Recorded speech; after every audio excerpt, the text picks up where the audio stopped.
generations to come.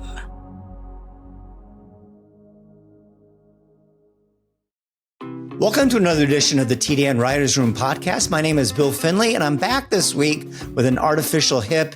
Still hobbling around a little bit, but TDN Writers Room podcast comes first.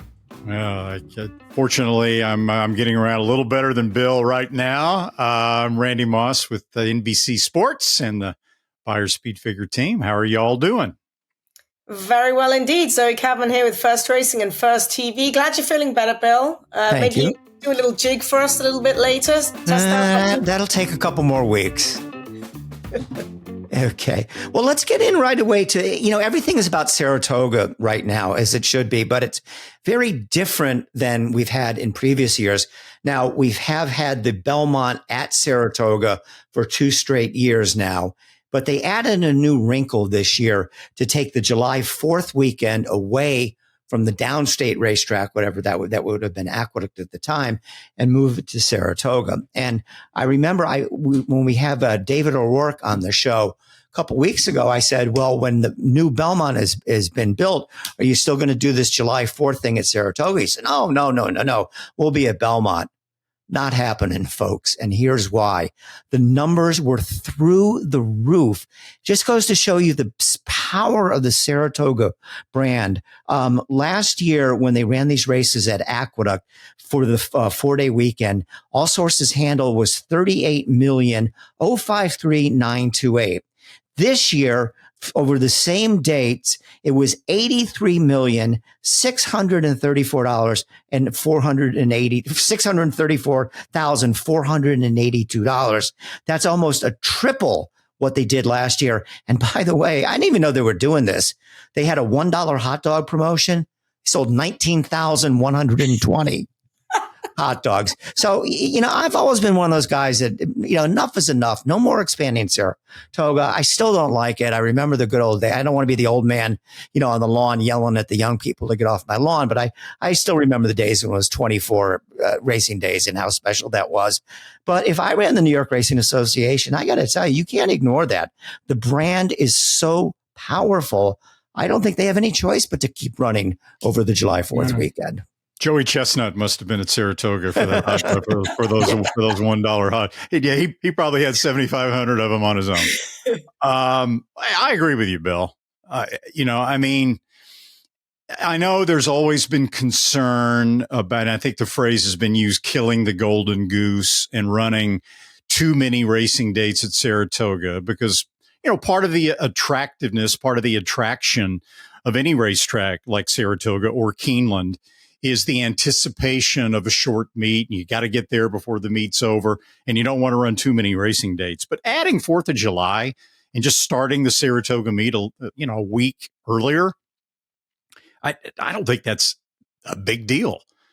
And I'm sorry. I mean, I know the new Belmont is going to be really nice and it's going to be really special, but surely NYRA doesn't think that there's any way that the new Belmont Park would do close to the business that Saratoga did over the 4th of July holiday. It just won't. I'm sorry.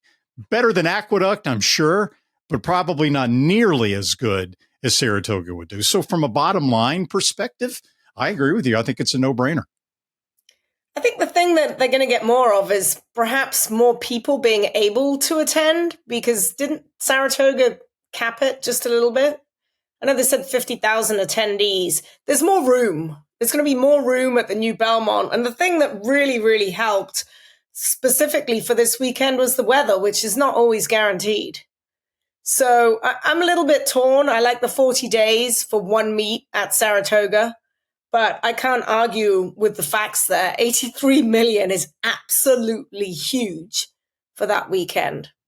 And Zoe, I know you're not there yet, but are you getting the Saratoga buzz? Are you getting the, can't wait to get up in the morning and get on an airplane to come to Boston? I know you're changing planes there, or not changing planes there. And for Doodle is going to be represented at the Saratoga meet. So we will have Doodle on most of our podcasts, if not all of them, from Saratoga. Yeah. How's he like flying on a plane? Is he okay with it?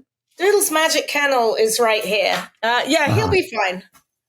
I'm going to fly right into Boston so we don't have to change planes, but I'm already getting weather alerts. There's going to be weather, so God knows what's going to happen tomorrow. But I've been picked up at 4:15 and my flight's at 10 to 7. So hopefully I make it to Boston and can just drive the rest of the way from there.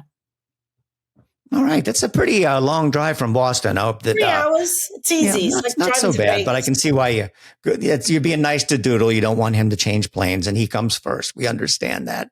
So, but anyways, it was an exciting opening weekend. I don't want to, poo-poo it too much, but the only thing that was wrong, and, I talk about this on every single podcast, and I can't stop. The opening day feature, the Victory Ride Stakes, had 4 horses. Echo Sound won, beat 3 others. Are we going to we've seen so much of this at the Belmont at Aqueduct meet.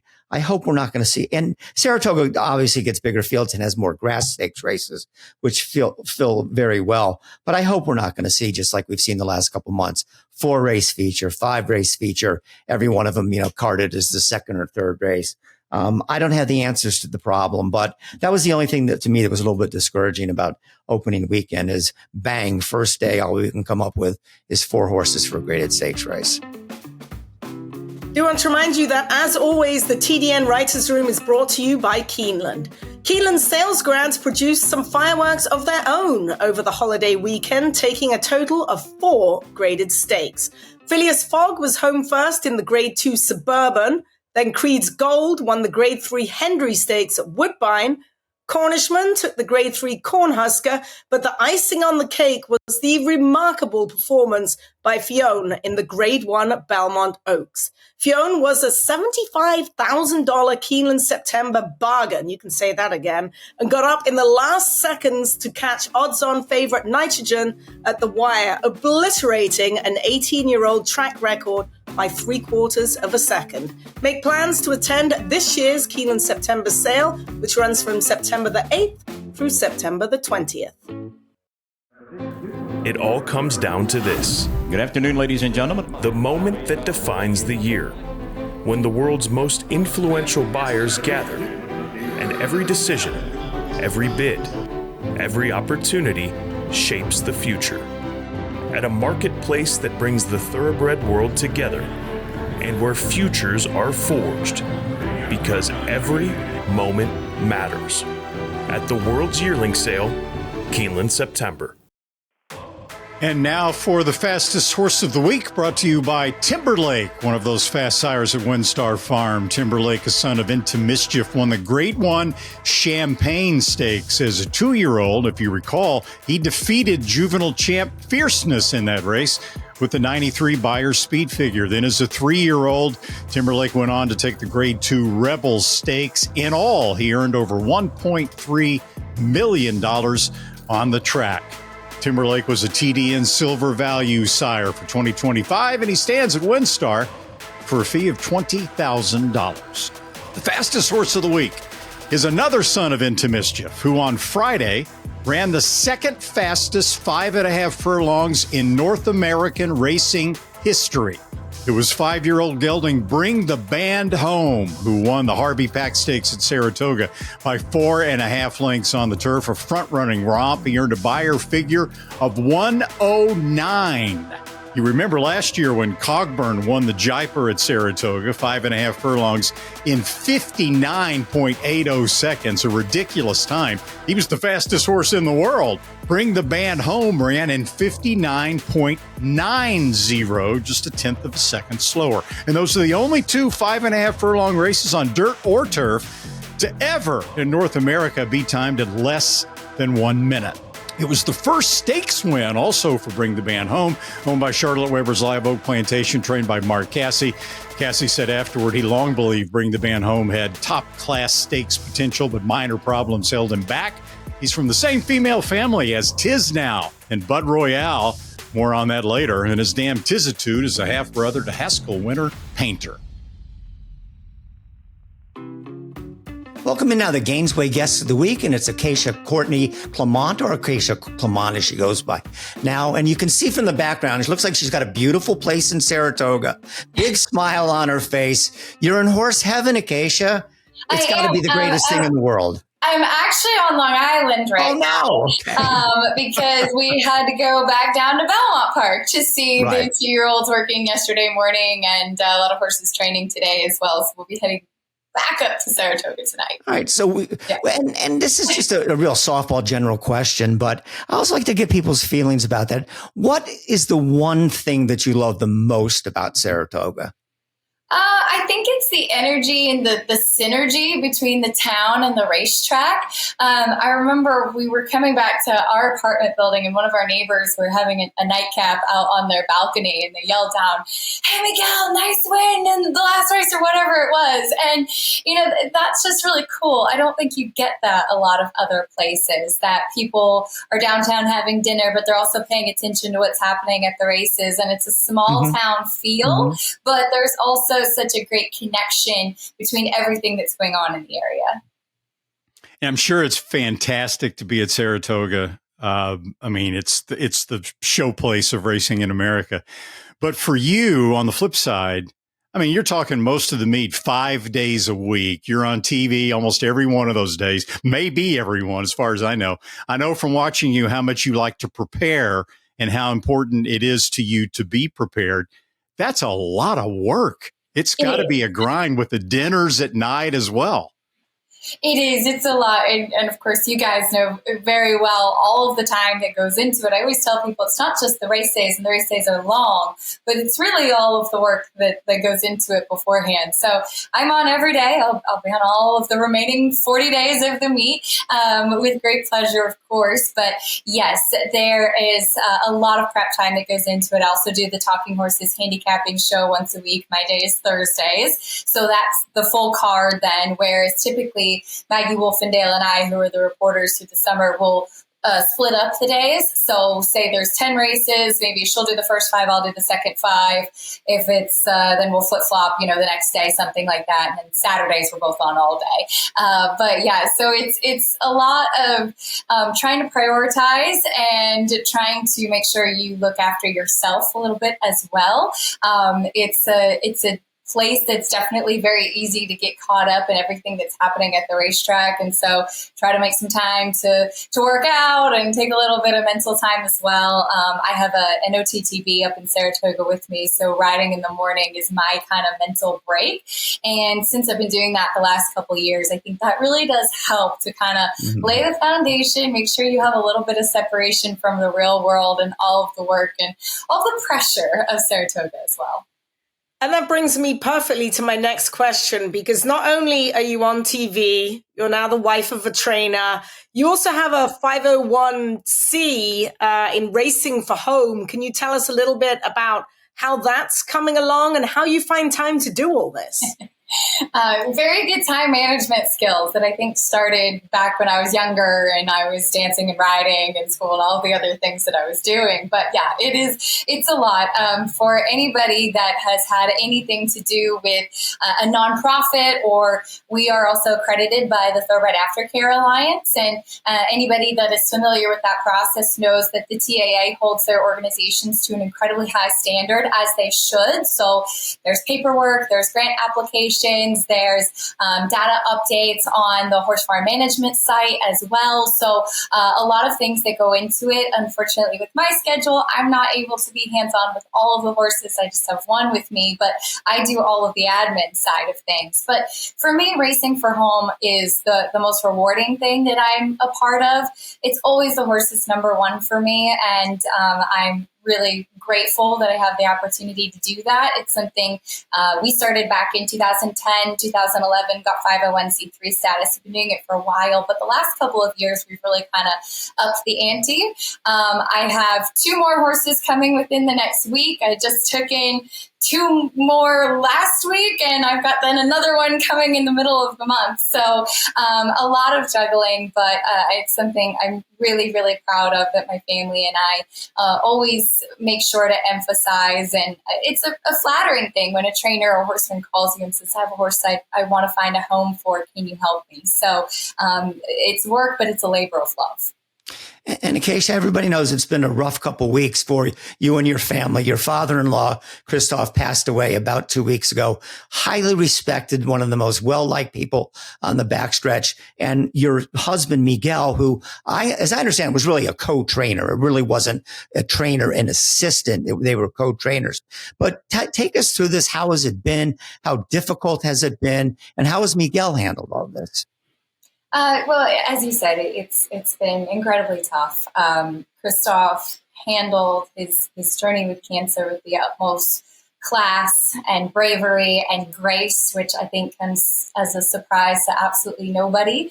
And it's very hard, of course, to say goodbye to him.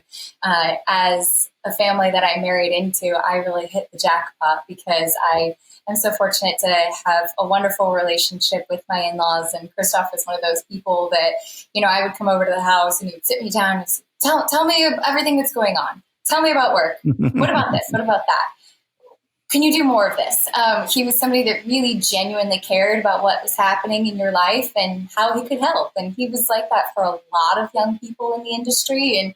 And when we lost Kristoff, just the amount of people that came out and saying how he had impacted their life or their journey in racing, I thought was really amazing. So, of course, it's been very tough for the family, but also for the whole team at the stables, which is like a family, and people coming from all around the world to celebrate his life, which was really special too. So, of course, it's been very tough and a roller coaster of emotions. But yes, as far as Miguel, as he pointed out when I interviewed him last, I might be a little bit biased, and I am, but I'm so proud of how he's handled himself, and he really carried on the legacy that I think his dad would have wanted. He did not miss a single day at the stables because he said the horses still have to train. I still have to make sure that my owners are getting what they're paying for and what they're expecting, and that these horses are making it to the races that they're pointing towards. And yes, in Europe, they do allow licenses for co-trainers, and that's something that Kristoff and Miguel actually tried to make happen in America, and it was not to be, but Miguel has been right there, and through Kristoff's health journey the last few months, Miguel's really had to step up even before it was his name on the program. So obviously winning a grade 1 in his first week of training is a huge boost for everybody. But, it's hard. Being in it is even harder. And I have just the utmost respect for every horseman and woman on the backside, because it is not for the faint of heart. I will tell you that. Yeah, as we all know, horse racing is a sport that's deeply steeped in tradition, which can be fantastic, and it can also be not so good from an attitude point of view. I was fortunate enough to work with Charles E. Canty, one of the original pioneers in the female broadcasting of horse races, and Janine Edwards.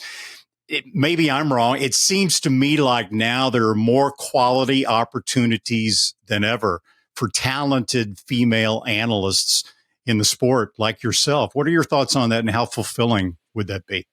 So I appreciate that question and your comments as well, but I totally agree. And, it's funny, I was actually working on a social media post, kind of following some trends and pointing out some real questions that I have been asked throughout my time as a racing analyst that I don't think any male counterpart would ever be asked, which includes the likes of, does somebody do your handicapping for you, or do you do it yourself? And is your husband going to let you keep working after you get married, and things like that? So yeah, there are still some stereotypes, sadly, that do exist. But I am very proud that I know I got my position on merit, and I've worked so hard. This is my 7th summer at Saratoga with NYRA. My first year with them, the team was in 2019. And just seeing what I have accomplished and where I've come from since then to now, it's like night and day.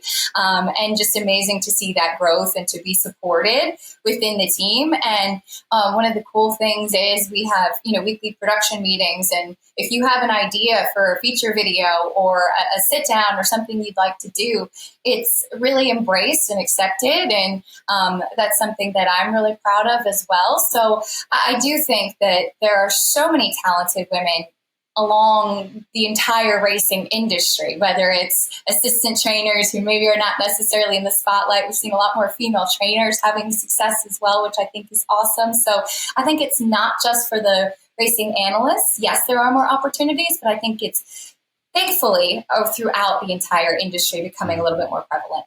And I should have mentioned Zoe on that short list of female broadcasters. Absolutely. She deserves to be on it as well. Well, Acacia, knowing you like I've known you over the past several years, there's no one that works any harder than you. But what is one of your least favorite things to do on air, and what is one of your most favorite things to do? My least favorite thing is obviously to report when there's been an incident with a horse on the track. It is the absolute worst thing to have to be professional in that moment, but it's also a very important piece that we provide an update to the public that's watching. And I really respect NYRA and the way that we are encouraged to handle those situations, and that we do try to move forward with as much transparency as possible. It's often what we're given, but if you're able to speak to the attending veterinarian at that time. So yes, that's absolutely the worst, and thankfully not something I have to do often. But my favorite thing is I probably really enjoy the interviews when it's a first. When you see an owner that's having their first win at Saratoga, or, a jockey getting their first graded stakes win or something like that. I think those are the most special, and they just remind you of why we're all fans of the game, because that's what we're all reaching for at the end of the day, whether you're a horseman in any capacity or you're an analyst. I mean, we're all reaching for that win and that excitement. And I think sometimes we kind of get a little bit caught up, especially in our positions and our jobs, with the price the horse was, or did I pick the winner or not? But then when you see just that pure joy from people after a race like that, it's really, really a cool moment to be part of.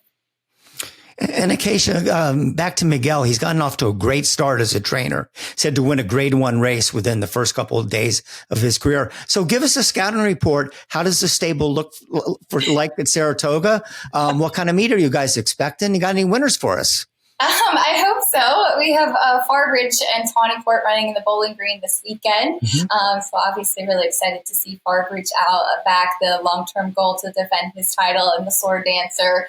And between him and Deterministic Persons Run, the 3 horses that ran in the Manhattan for the last couple of years, for everybody involved in the stable, they've really kind of been the big guns that have given us so much, and horses that I feel so attached to. But we have a really exciting group of 2-year-olds, which is awesome, because that's one of the big things that Saratoga is known for and that mm-hmm. people look ahead to. And I'm not giving any breaking news, because Miguel just did an article a couple weeks ago talking about some of these horses. But we do have some exciting ones. British Invasion, who debuts on Thursday, I believe, who's purchased over at Tattersalls. And then there's a couple of others, including Caroline Street Beats, which you have to win at Saratoga with that name, right?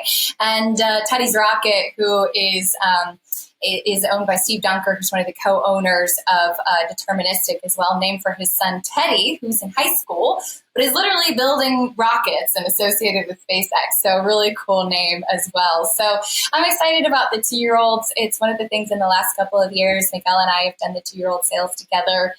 Kristoff himself went to Tattersalls last year and picked out the group that's coming there. So it'd be really special to see some of those horses do well. British Invasion, one of them. But yeah, really hoping that we see some exciting ones for the summer. You mentioned your weekly seminar. Acacia, are you prepared to pick more winners than Andy Serling? Don't let him give you too much grief now. I try my best. It's so funny. When I first started at NYRA, and the first time I ever did the Talking Horses show, I was terrified. And I said, you know what?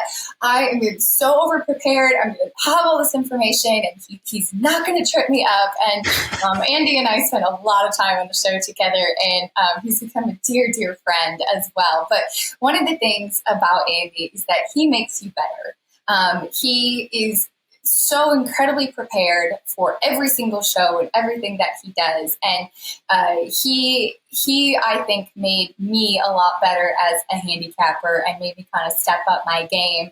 And he's also incredibly well educated in the arts and literature. We talk about books and Broadway and things like that as well. So he knows a lot about culture, which sometimes comes in with horse owners or horse names or things like that too. So I find that part of it really fun. But yeah, I am hoping that I can make a good account of myself and some good winners. Come on, Acacia. I know you want to poke the bear every now and then. How do you I love to stir the pot. I love to stir the pot. Well, Acacia Clement, we want to thank you so much for appearing on the Thoroughbred Daily News Writers Room podcast. Hope that you and your husband and your whole family, your whole team at the Clement stable has a terrific Saratoga 2025. Enjoy it. Don't work too hard. And maybe we'll catch up with you again next year. Looking forward to it. Thanks. Good to see you all. Thanks, Acacia. This week's Guest of the Week, Acacia Clement, was brought to you by Gainesway, the home of Mackenzie, one of racing's most exciting young sires. Among second crop sires in 2025, Mackenzie ranks number 1 in Grade 1 performers, number 2 in overall stakes performers, number 2 in graded stakes performers, and number 3 in stakes winners. And Mackenzie stands at Gainesway for a fee of $75,000. Gainesway, power, passion, performance. It's a domineering display by the ultra-talented Mackenzie. Mackenzie in a dominant performance. One to be able to get to all to 1,200,000. Chancer McPatrick proves best. Chancer McPatrick wins the Champagne impressively. It is going to be all Scottish Lassie. She wins the Frisette easily.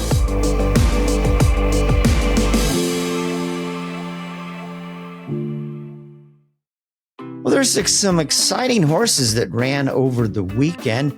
Matter of fact, let's start with the TDN Rising Star Ewing, who broke his maiden by 12 lengths, co-owned by the DJ Stables, John Green and our friends. Got an 88 buyer. What a great name for a horse. He's by Knicks Go, and they named him Ewing. That's very, very clever. Randy, this horse was tipped all over the place. He paid $270 to win in his first start. But he looks like the real deal. There's been some other good 2-year-olds that have come out already and run. But 88 buyer, wins by 12.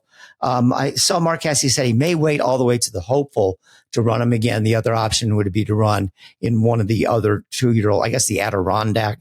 Or is that for fillies? I'm not sure. But there's one more 2-year-old stakes race at the meet for 2-year-old males, and whether they go in that or not.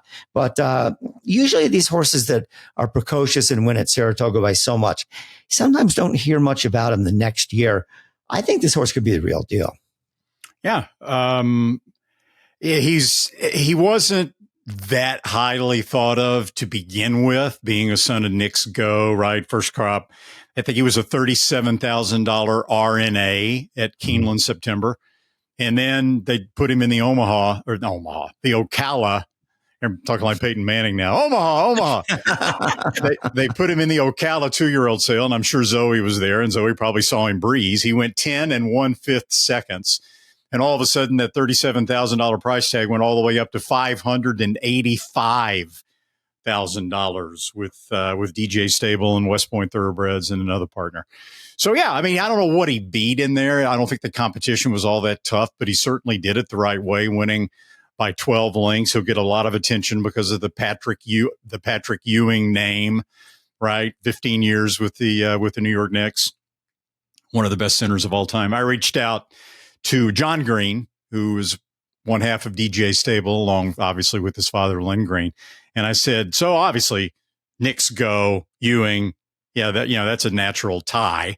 But were you guys Knicks fans? Are you Knicks fans? He said, no, actually, we're New Jersey Nets fans, not New York Knicks fans. But they didn't have to get permission either, because you can you can use a last name only, right, like Ewing, which could be, there are 100,000 people in America probably with the last name of Ewing, and you don't have to get permission. But if they had named it Patrick Ewing, then you have to go to the individual and get permission. So in this case, they didn't have to. And he's going to get a lot of attention for that as well, Zoe. Very, very clever name indeed. Of course, I don't follow basketball. I had no idea. I was like, oh, Ewing. And then I heard someone say Knicks Go, and I'm like, oh, that's very clever.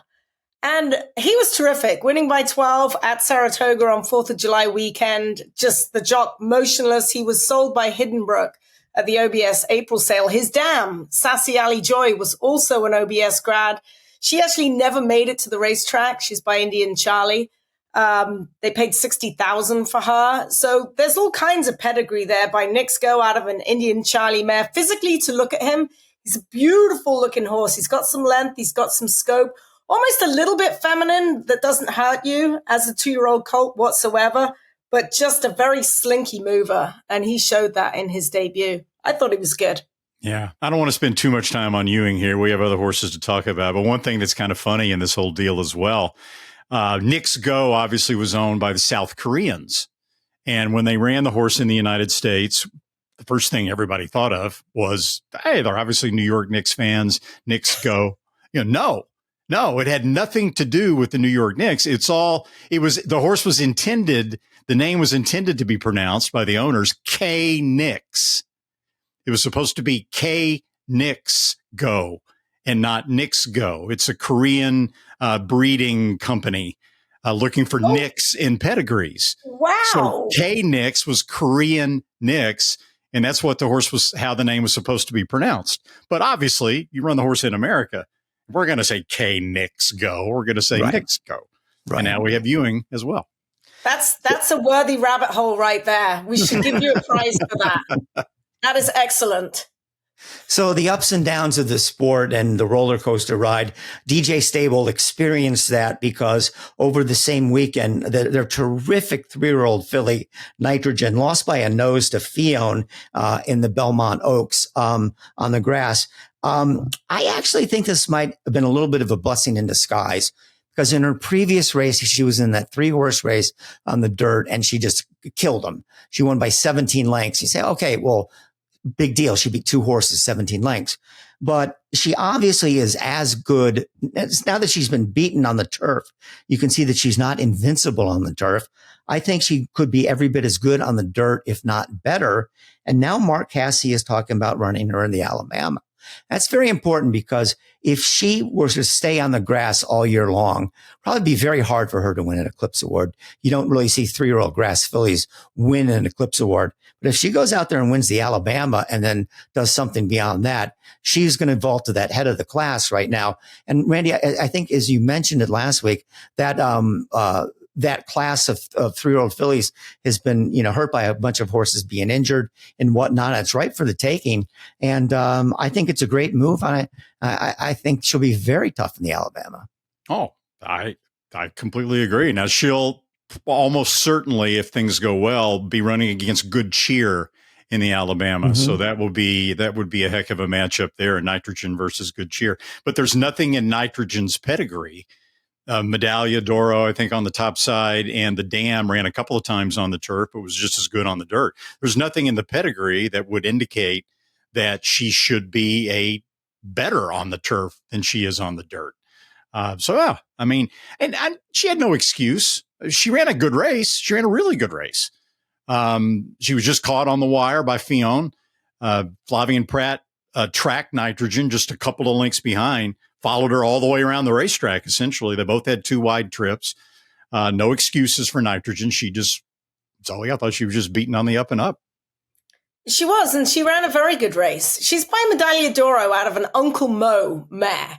So that's dirt on dirt, if you ask me. She's never tried fast dirt. We saw what she did in the slop that day.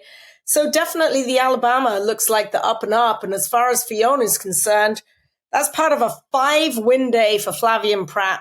The 3rd time in the last 5 years he's won 5 races on the 4th of July weekend. So he's on fire. He picked up his first New York riding title. Fiona by Twirling Candy, the 2nd greatest stakes for Twirling Candy on the day as well. So I'm looking forward to seeing Fiona do good things, along with Nitrogen. As far as I'm concerned, there were no losers in there. No, they both now have won 5 of their last 6 starts. Yeah. Mm-hmm. 2 quality quality fillies.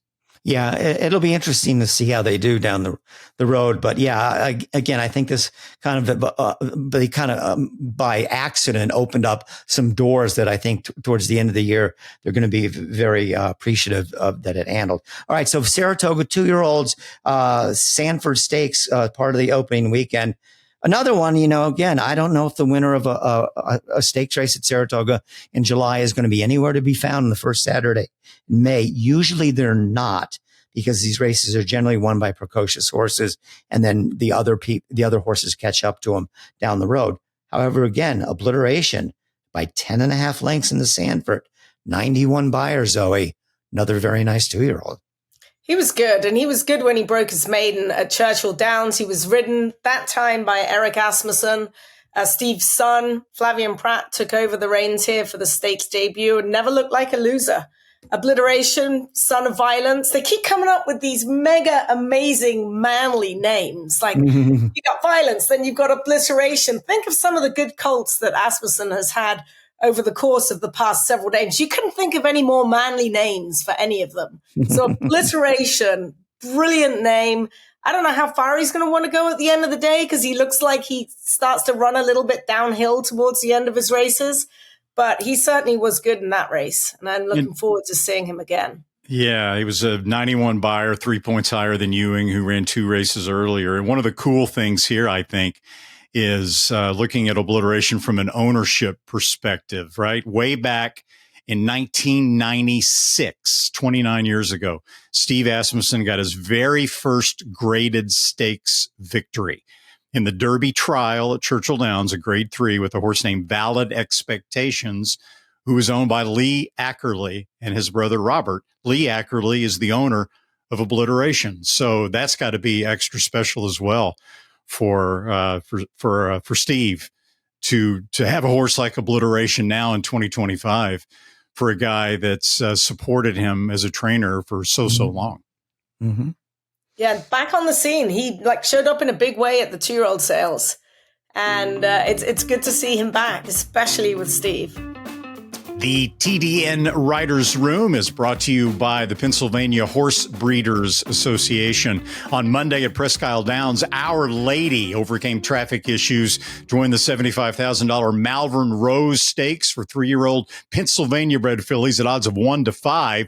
She shipped in from Woodbine, ran her career record to a perfect 3 for 3. And here's the beauty of the Pennsylvania-bred program. Our Lady was bred by Blackstone Farm, who now will receive an additional 20% of the winning purse from the PHBA. Our Lady's a daughter of Bolt Doro, but had she been sired by a registered Pennsylvania stallion, another 40% of the winning purse would go to the breeder. And that applies to any horse finishing first, second, or third in any race run in the state of Pennsylvania. For more about that PAbred program, you can go to PAbred.com or call 610-444-1050.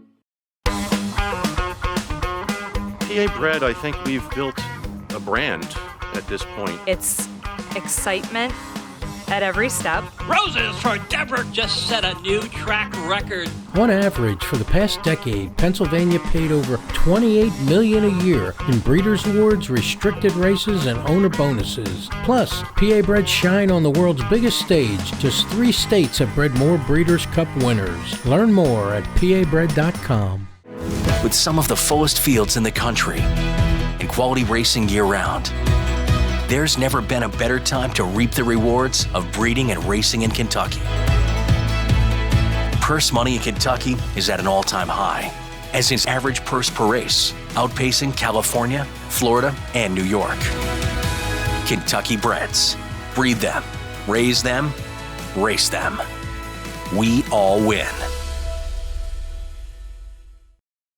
In recent podcasts, we have highlighted the success of Kentucky breds all over the world. Godolphin's Ruling Court, son of Justify, won the 2000 Guineas at Newmarket. Crimson Advocate recently became a 2-time stakes winner at Royal Ascot. But closer to home, at the recent Churchill Downs meeting, Kentucky breds won 78% of all stakes races, 39 out of 50, and 77% of all graded stakes, 23 out of 30. Kentucky breds also swept both grade 1s at Saratoga during the July 4th Racing Festival, with Test Score and Fionn winning the Belmont Derby and Oaks Invitationals, respectively. And now that Kentucky Racing has moved to Ellis Park, you can look for record stakes purses there, as well as maiden special weight purses up to $100,000 for registered Kentucky breds. Kentucky breds, breed them, raise them, race them.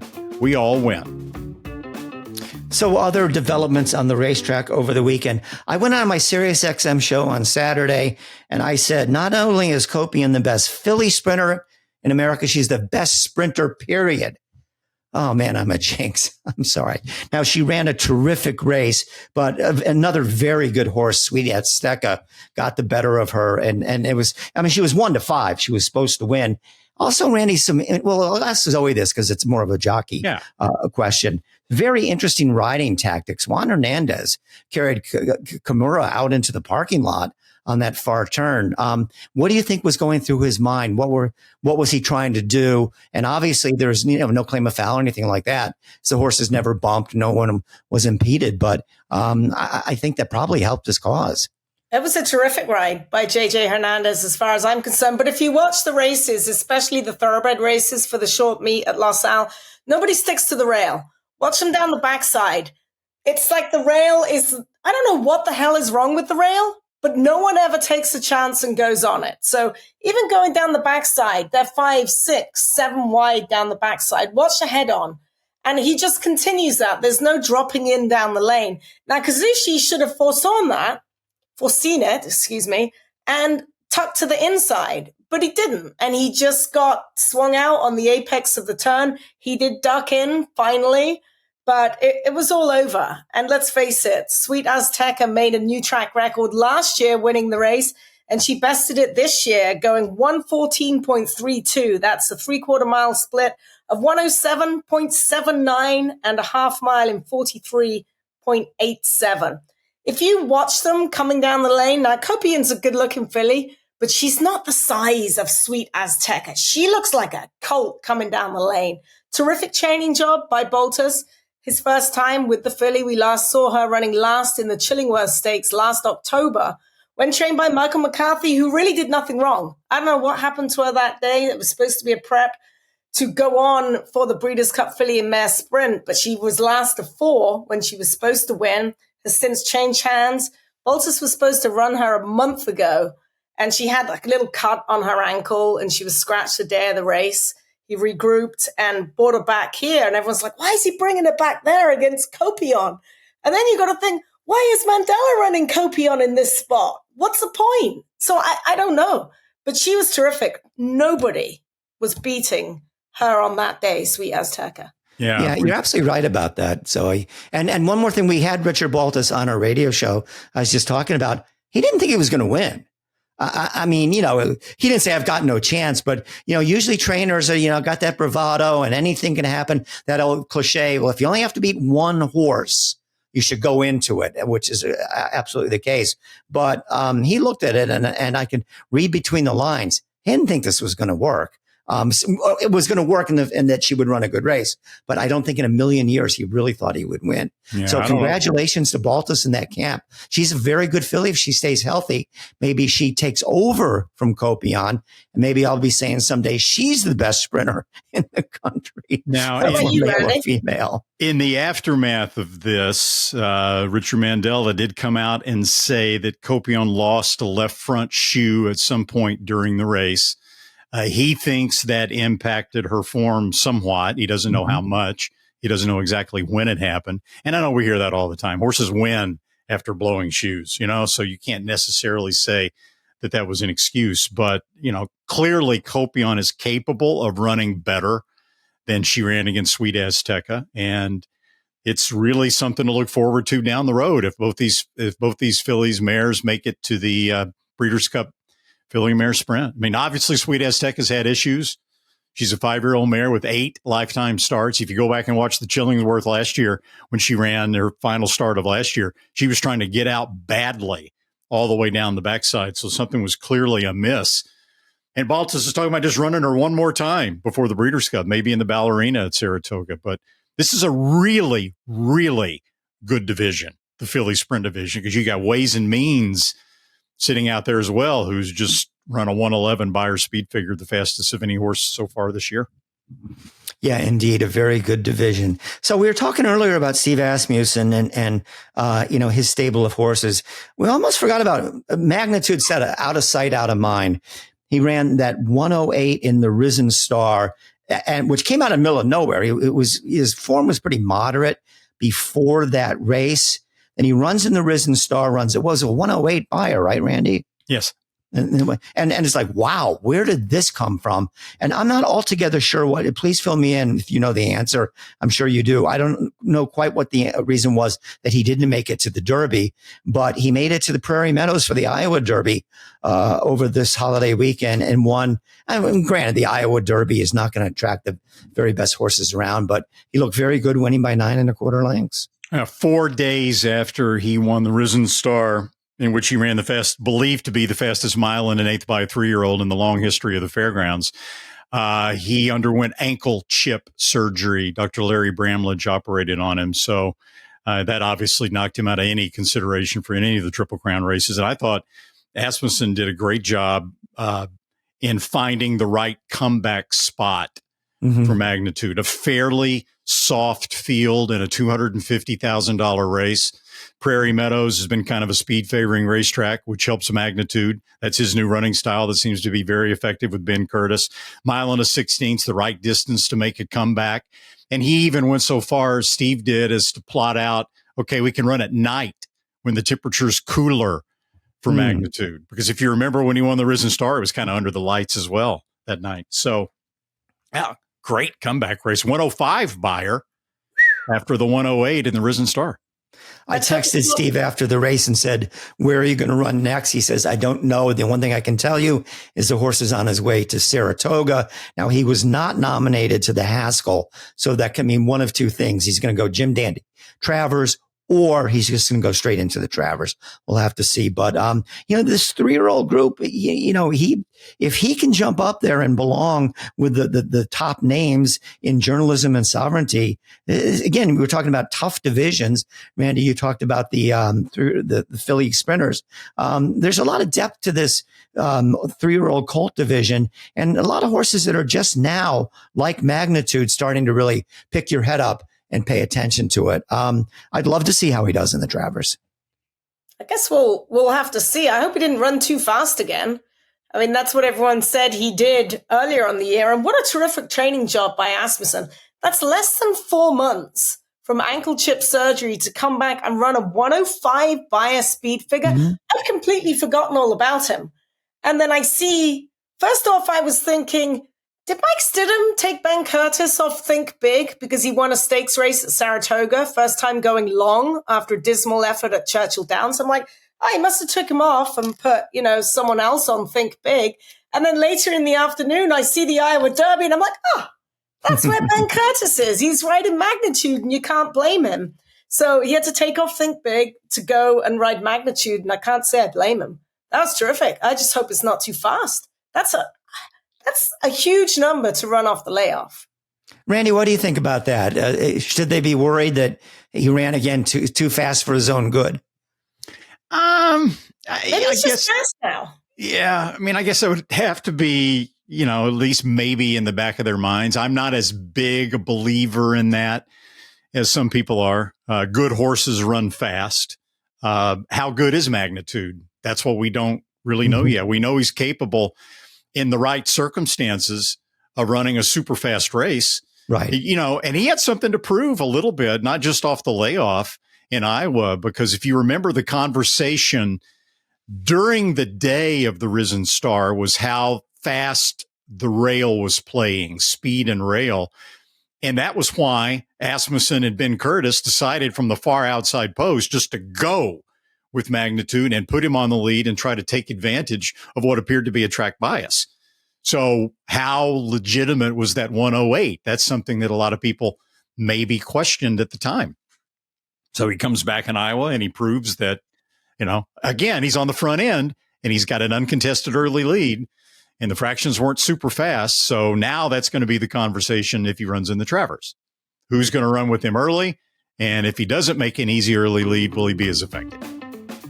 The TDN Writers Room is brought to you by First TV. Now, we have a special work of the week, but it's actually 2 works of the week from the top 3-year-olds in America. Right now, we'll go to Saratoga as we'll see Sovereignty back on the work tab on Independence Day at Saratoga, working a half mile in company with stablemate Jefferson Street on the Oklahoma training track. That's Sovereignty on the inside being pushed along, and he's working very well indeed. The pair completed the move in 48.99, the third fastest of 21 moves on the day. Sovereignty heads next to the Jim Dandy at Saratoga on July the 26th. 2 days later, at Santa Anita, Journalism was back on the work tab for an impressive-looking half-mile move in company with We're in Trouble on the outside here. That's Journalism on the inside, in the bridle, doing exactly what he's done all year long. Be a smarter better with First TV, the best horses, with thousands of exclusive morning workouts. All at your fingertips and delivered right into your inbox. Everything you need to be informed. Be smart. Bet smart. With First TV. All the thrills. Fraction of the bills. Experience the power of the partnership. Change your life, make new friends, and compete at the highest level of thoroughbred racing. West Point Thoroughbreds, the gold standard in racing partnerships. Visit westpointtb.com. The TDN Writers Room also brought to you by West Point Thoroughbreds. As always, West Point is obviously really gearing up for the Saratoga season, and it got out of the gate quickly last week on the 4th of July holiday with its very first starter. That was the aforementioned Ewing. He of the stylish slam dunk 12-length debut win last Saturday. Ewing, a 2-year-old son of Knicks Go, is trained by Mark Cassie and co-owned by DJ Stable and Kenneth Freirich, along, obviously, with West Point Thoroughbreds. Well, that's a wrap on this week's edition of the Thoroughbred Daily News Writers Room podcast. I want to thank my co-hosts and my partners, Zoe Cadman and Randy Moss, along with our guest of the week, Acacia Clement, and the people who work behind the scenes, help us put out this great show every week. Sue Finley, Katie Petruniak, Anthony LaRocca, and Aaliyah LaRocca. Real Saratoga, the official opening of Saratoga is this week. I guess those other dates were Belmont at Saratoga at Aqueduct or something like that. I got a little confused with the way they were jumping around from track to track. But anyways, it is the second opening, maybe even the third opening day at Saratoga, but it's going to be a great meet as it always is. And Zoe, have a great time up there. I will, and good to have you back. We missed you last week, Bill. Thank you. Yes, we did. And there's Lucy.